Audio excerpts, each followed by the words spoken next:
Hi, it's Summer, and today I'm doing just kind of like a little mini vlog. This was a very last minute idea, and it was inspired by my friend Zoe from Zoe Delaney. She just barely posted kind of a mini vlog of her going to a peony farm with a friend, and I thought it was so cute.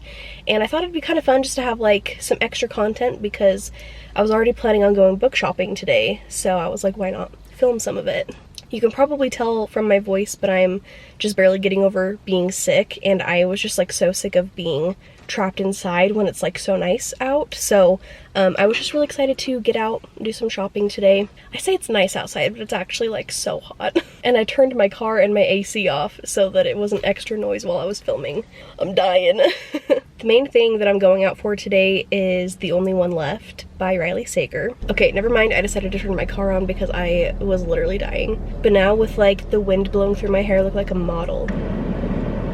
I checked online and my Target says that it has 3 in stock, so I'm really hoping that that's still the case when I get over there. I kind of just feel like doing some like general shopping too, so we'll see if there's anything cute at Target. I might go to Five Below to see if they have any new Squishmallows. I don't have my hopes up because they never have Squishmallows. Maybe we'll go thrifting, I don't really know for sure. I also kind of think that I want to get like a little bit of like a treat or like a special drink or something while we're out, so if I do that, I'll film it. And then I for sure want to come home while there's still like light out and I can take a picture for Instagram of The Only One Left so that I can like post it on release day and stuff. I just barely finished my last backlist title from Riley Sager last night. It was The Last Time I Lied. I gave it 3.5 stars, I'm pretty sure. It was enjoyable, I liked it, but it's not a new all-time favorite of mine, and it's definitely kind of like on the middle to lower end of my like list of Riley Sager books.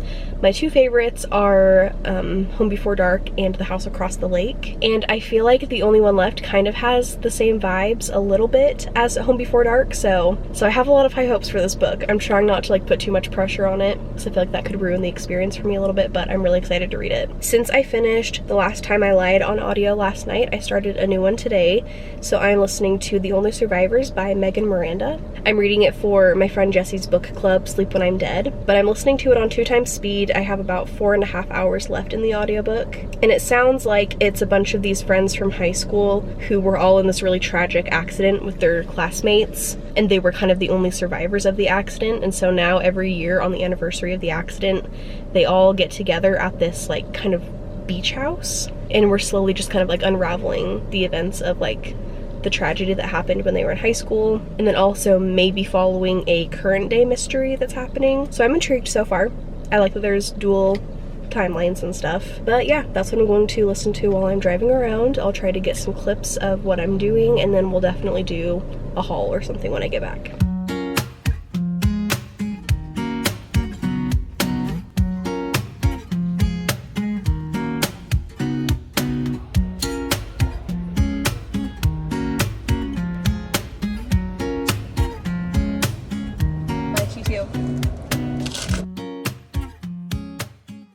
I just stopped back at home for lunch, but I got swig on my way home as my little like treat thing. My drink there is a loop-de-loop, but with Sprite Zero. And I'm pretty sure it's like strawberry puree with like peach or something in it. It's really good and like perfect for the summertime. I only ended up going to Five Below and Target, so I'll just show you what I got at Five Below really quick. They had a few more Squishmallows than they did the last time I was there, but nothing that I really wanted. But I've been keeping my eye out for a smaller Squishmallow for my cousin's little boy for his birthday, and I found this little like Stitch one, and we were all just barely at Disneyland together, so I thought this was kind of fun and like fitting. And then I got this like set of dried florals. I love this kind of stuff because it's very like boho. The set is kind of more pink colored, and I thought it could be fun for like book pictures and stuff too. I'm definitely gonna have to keep it away from my cats though. And then I also found a cute phone case because my current phone case, I don't know where my phone is. Those are here. This is just one from Shein, and it's like so dirty and I can't clean it, and my original like favorite phone case broke, and it's like $20 to get a new one, and I just feel like that's so expensive for a phone case. I think I'm just cheap when it comes to phone cases. But at Five Below I found this one. It's like translucent pink with like these little flowers. I think I'm gonna put it on right now too because I just like don't want to wait. This is literally so cute. I'm obsessed. I've never had a phone with like this. I've only ever had a phone with like the little one that you connect right there, and it's a little loop. and then like a pop socket. So I'm interested to see how this will function for me. It'll probably be a lot harder to put into like pockets and stuff, but aesthetics over function. All right, and then the main event, what we went out for in the first place. It's so pretty and vibrant. The blurb says, best-selling author Riley Sager returns with a deliciously twisty and addictive gothic chiller about a young caregiver assigned to work for a woman accused of a Lizzie Borden-like massacre decades before. That is gonna be so good. At 17, Lenora Hope hung her sister with a rope, stabbed her father with a knife, took her mother's happy life. It wasn't me, Lenora said, but she's the only one not dead. That sounds so good. I didn't know a ton about this one going in. I just knew that like there was a house on the cover, so I just kind of assumed it was gonna be kind of haunted house-y, but that sounds so good. I'm so excited to read it. But that's pretty much it for the haul. I'm gonna have lunch, and then if I need to go back out again to run some like actual errands, but there's also a thrift store over by where I'm gonna be going, so maybe I'll go into the thrift store. If I do, I will try to get some clips. Are you begging?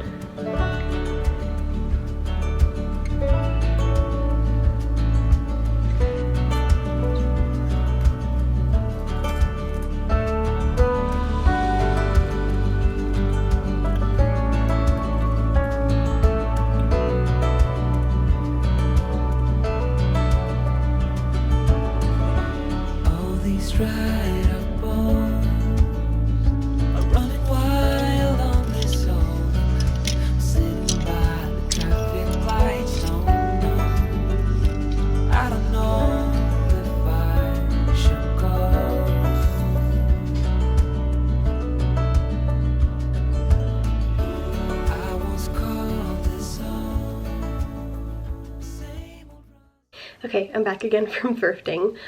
Try to ignore the headboard behind me as much as you can. I'm trying to get rid of it, but for now it's living in my office. And it's in all of the backgrounds of the live shows and stuff that I'm on. So I just had to go to the pharmacy and pick up some stuff really quick, and right next to it is a thrift store called the Hope Chest. I don't go to this thrift store very often because it's kind of out of the way. The other thrift stores that I like to go to are close to each other, and this one is kind of hit and miss as far as like if I'm actually going to find anything good. Sometimes there will be like home decor things there, but I almost never find books or clothing items. So this time I got lucky. I found this little orange, like kind of peachy tank top. It's originally from Target, from Universal Thread. It has like some small like ribbing detail on it, but I mainly, like I don't have very many tank tops and I just kind of have been looking for some.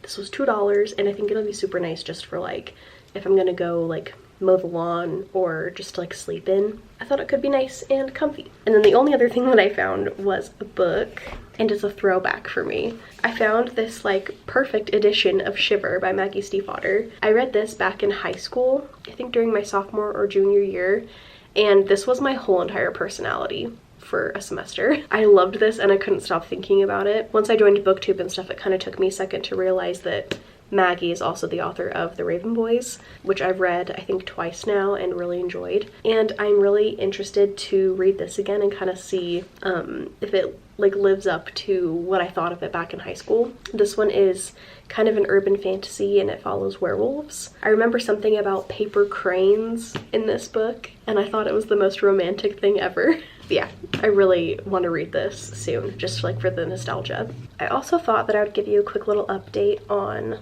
my audiobook really quick. So right now I'm on chapter 10 of 31 and I'm almost done with the chapter. So I'm a third of the way through and I have about 3.5 hours left. I'm definitely like intrigued. The premise of this story is like really intense and dark, honestly. This accident that these people were in back when they were in high school, like it's dark. The kind of psychological stuff that it made those kids go through and have to relive after, like it's a lot. Also, I feel like I'm connecting to this book a little bit more too because I'm really close in age to all of the characters. I think they were the class of 2013 and I was the class of 2014.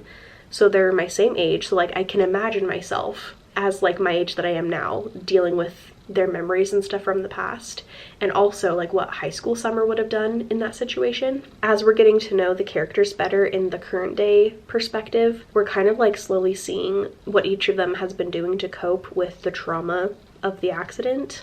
and it's just like sad. They've all been through a lot with each other, but it's not even like they're really like super close friends. They're all kind of like coming back together every year to hang out, kind of out of obligation. Like, it doesn't feel like any of them really want to be there. And they're friendly enough with each other, but I can definitely just feel that there's like some tension going around. We're kind of starting to dive into the current day mystery that's happening. I think the main character is, her name starts with a C. I can't remember her name for some reason. But she's like the first perspective that we've been hearing from, and she's kind of starting to pursue some answers a little bit more. We also just got a male perspective though thrown in. So not only is it dual timeline, it also has another perspective. So it's kind of fun. I enjoy multiple perspectives in books. Overall, I'm really intrigued, and I've just kept wanting to listen to it today, so I'm having a good time. Thank you so much for coming along with me today while I ran some errands and did some fun shopping. Let me know in the comments if you like shorter vlog type videos like this, if I should maybe do some more in the future. I'm going to link Zoe's video that inspired me to do this one in the description, so you can go watch that one if you want to. And since this vlog was mostly to go and get this book, I think that the end of the video emoji should be some waves or like water. I'm picturing this emoji. Thank you so much for watching, and I will see you in the next one.